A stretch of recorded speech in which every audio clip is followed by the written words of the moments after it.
Assalamualaikum warahmatullahi wabarakatuh. Yang terhormat Ibu Mardalena Hanifah SHM Hum, selaku dosen pengampu mata kuliah Hukum Islam. Perkenalkan, nama saya Febri Antonius dengan nomor induk mahasiswa 2109 110804. Saya berasal dari kelas A, Fakultas Hukum Universitas Riau, angkatan 2021. Baik, di sini saya akan memaparkan 3 poin pembahasan pada kali ini. Yang pertama, saya akan bahas tentang batasan dan sebab hukum makanan minuman dibolehkan atau dilarang. Yang kedua, jenis-jenis makanan yang dibolehkan dan dilarang. Yang ketiga, jenis-jenis minuman yang dibolehkan dan yang dilarang. Oke. Allah Subhanahu wa taala sebagai syar'i yang menciptakan syariat, menciptakan hukum syariat dan aturan di bumi ini bukan semata-mata ingin menciptakan, namun karena Allah memiliki maksud dan tujuan tertentu. Syariat sendiri pada dasarnya memiliki tujuan penciptaan, yaitu untuk mewujudkan dan menegakkan kemaslahatan bagi seluruh umat manusia yang ada di bumi. Syariat itu membawa hikmah dan rahmat bagi tiap orang yang menjalankannya. Agama Islam sendiri sangat memperhatikan bagi pemeluknya untuk mengkonsumsi makanan yang baik dan halal. Secara etimologi, makanan adalah memasukkan sesuatu melalui mulut, sedangkan dalam bahasa Arab, makanan berasal dari kata at-ta'am dan dijamak menjadi al-atimah yang artinya makan, makanan. Oke, kita masuk kepada poin pembahasan yang pertama, yakni batasan dan sebab hukum makanan minuman dibolehkan atau dilarang.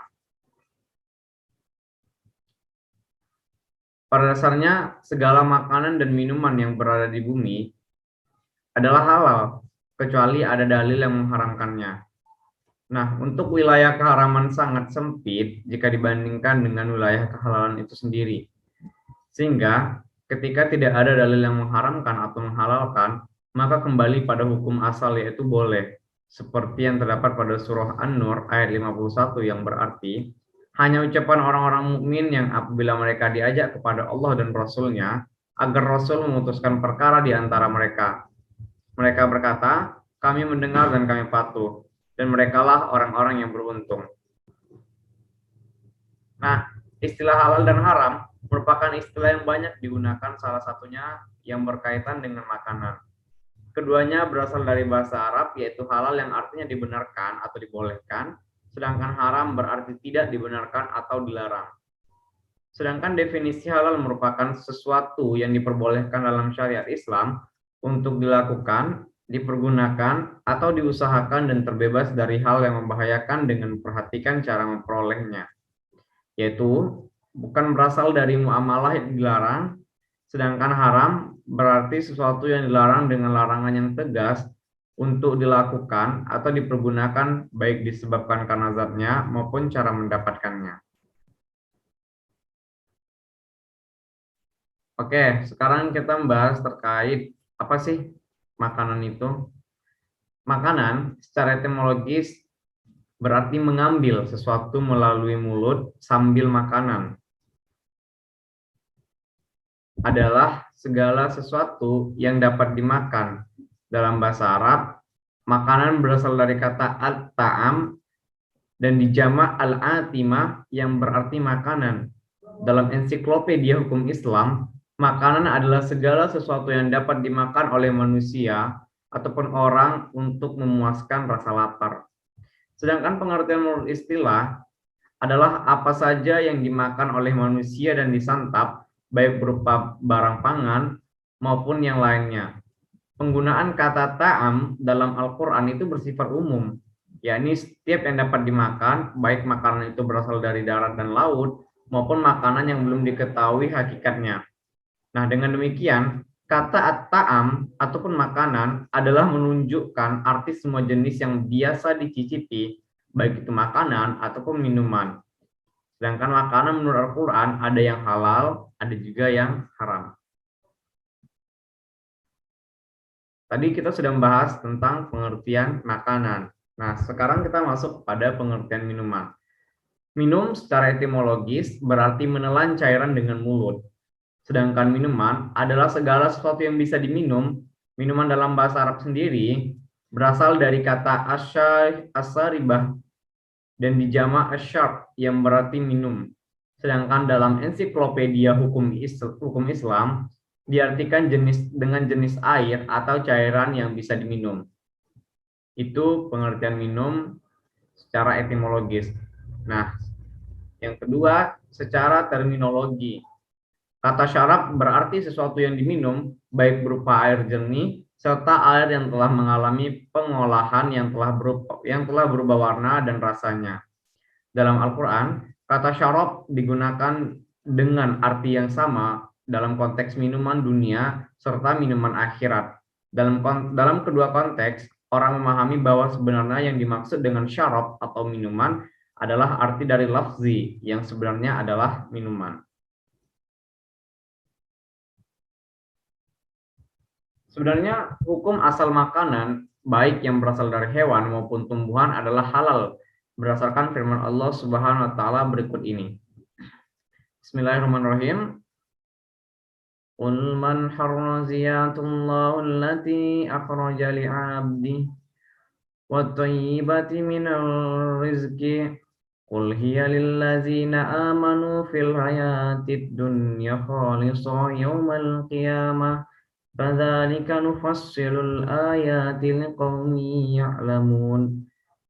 Nah, yang artinya, katakanlah Muhammad, siapakah yang mengharamkan perhiasan dari Allah yang telah disediakan untuk hamba-hambanya dan rezeki yang baik-baik? Katakanlah, semua itu untuk orang-orang yang beriman dalam kehidupan dunia dan khusus untuk mereka saja pada hari kiamat. Demikianlah kami menjelaskan ayat-ayat itu untuk orang-orang yang mengetahuinya. Quran Surah Al-A'raf ayat 32. Menurut Syekh, ada beberapa alasan mengapa makanan atau minuman menjadi haram. Abu Malik Kamal bin Asy'id Salam dalam Sahih Fikih Sunnah menyebutkan bahwa makanan dan minuman menjadi haram karena salah satu dari 5 alasan berikut. Yang pertama, merugikan tubuh dan pikiran. Yang kedua, menggembirakan, merusak pikiran, dan menghilangkan kesadaran seperti khamar dan narkoba. 3. Najis atau mengandung najis. 4. Menjijikan di mata kebanyakan orang yang masih lurus alami. Dan yang terakhir, yang kelima, tidak diperbolehkan oleh syariah karena merupakan makanan atau minuman orang lainnya. Artinya dilarang mengkonsumsi tanpa seizin pemiliknya. Baik, kita masuk kepada pokok pembahasan yang kedua, yakni jenis-jenis makanan yang dibolehkan dan dilarang. Nah, konsep Islam sendiri tentang makanan sama dengan konsep lainnya, yaitu melindungi jiwa, tubuh, dan jiwa. Makanan memiliki dampak besar pada kehidupan semua orang, baik itu makanan halal atau haram. Seseorang yang selalu makanan yang halal, maka Allahnya juga akan baik, hatinya akan hidup, menjadi alasan dikabulkan doa, serta bermanfaat bagi jiwa dan raga. Begitu pula sebaliknya, jika Anda terbiasa dengan yang haram, maka perilaku manusia akan buruk, perasaan manusia akan mati, doa manusia sulit ditanggung dan berbahaya bagi tubuh dan pikiran.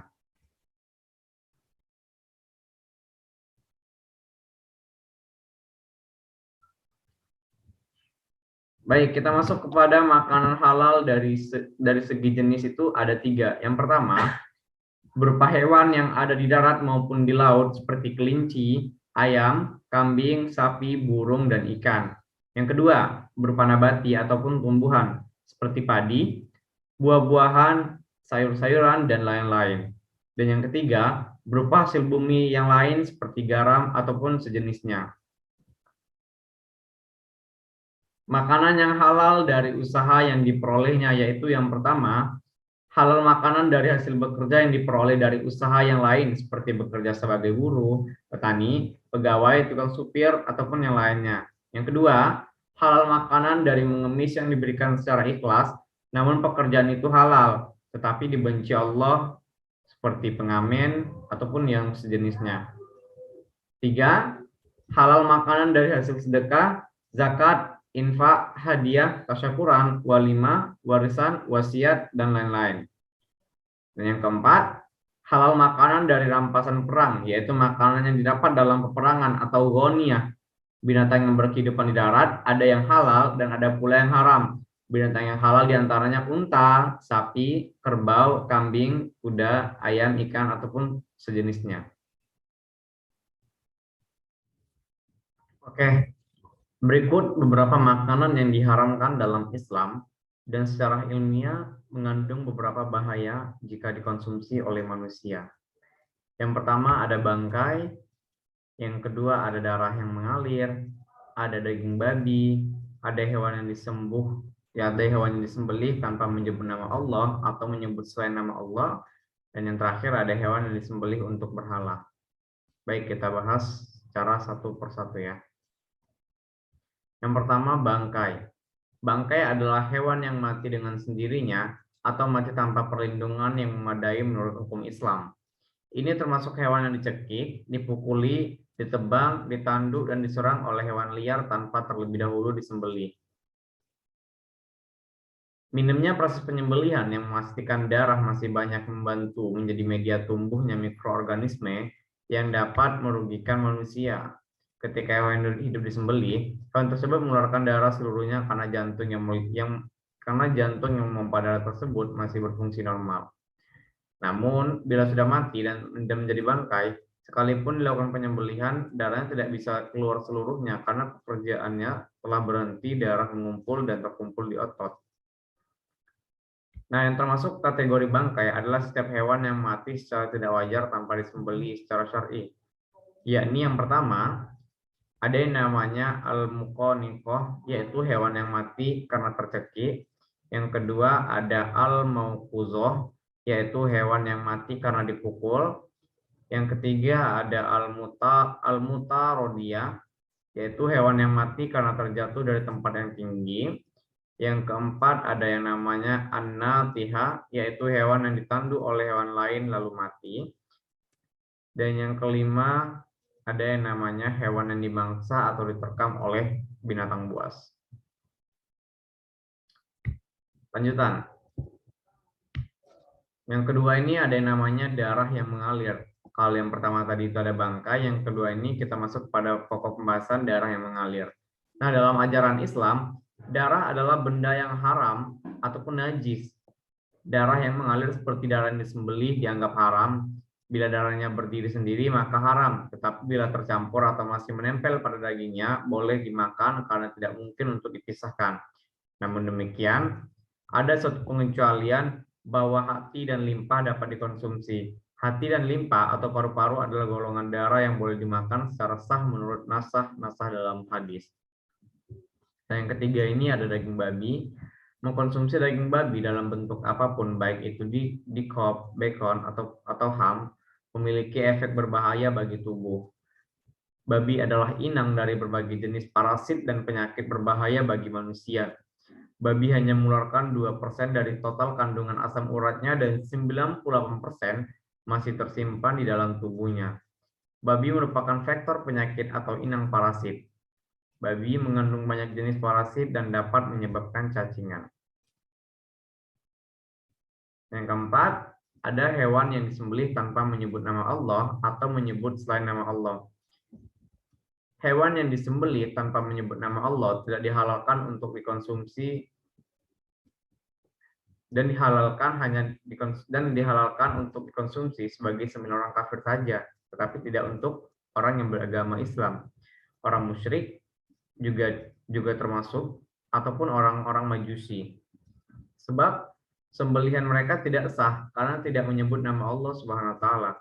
Adapun sembelihan ahli kitab yang boleh dimakan selama tidak diketahui bahwa mereka menyembelih dengan menyebut nama selain Allah. Dan makanlah sembelihan ahli kitab halal bagimu, dan makananmu halal bagi mereka. Terdapat dalam Quran surah Al-Maidah ayat 5. Nah, yang kelima, ada yang namanya hewan yang disembelih untuk berhala.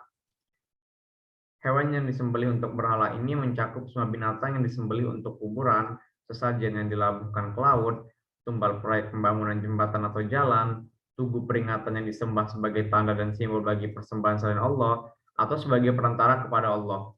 Hewan yang disembelih untuk berhala haram dikonsumsi meskipun disembelih dengan menyebut nama Allah. Jika tidak menyebut nama Allah saat menyembelihnya, misalnya menyebut nama berhala yang akan dituju, maka lebih haram lagi. Karena menggabungkan dua sebab keharaman sekaligus, sembelihan atas nama selain Allah dan untuk selain Allah, bisa dikatakan sebagai haramnya sudah sangat berat.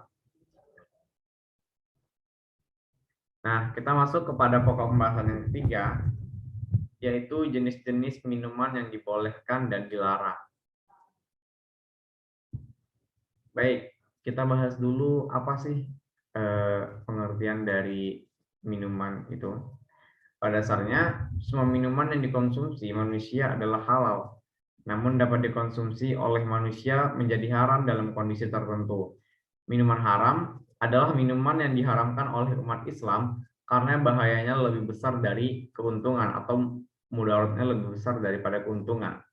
Minuman yang diharamkan dalam Islam mungkin karena sifatnya yang serta esensi.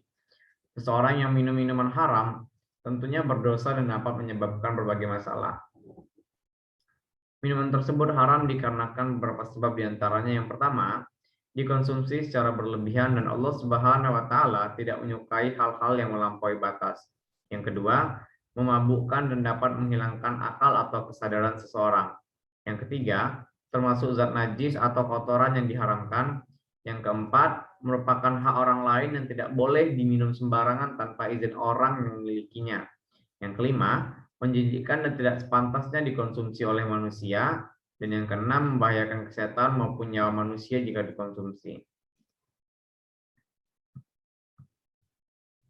Nah, berikut ada beberapa jenis minuman yang diharamkan. Yang pertama, minuman yang berasal dari darah. Yang kedua, minuman keras atau khamar. Yang ketiga, minuman yang diminum dalam berjana emas. Yang keempat, minuman yang membahayakan diri. Yang kelima, minuman yang diambil dari orang lain tanpa izin. Yang keenam, minuman yang mengandung zat yang diharamkan. Yang ketujuh, minuman yang tercampur najis. Yang kedelapan, minuman dengan efek psikotropika. Dan yang kesembilan, minuman yang dianggap memiliki kekuatan.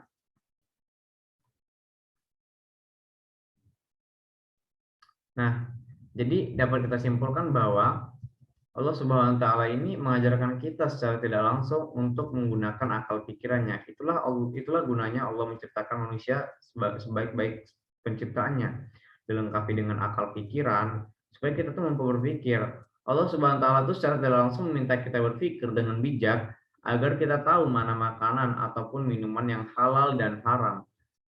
Allah Subhanahu wa taala menghamparkan sebegitu luasnya muka bumi ini. Jadi sangat tidak mungkin rasanya jika Allah Subhanahu wa taala tidak menyediakan sama sekali makanan yang baik lagi halal bagi kita.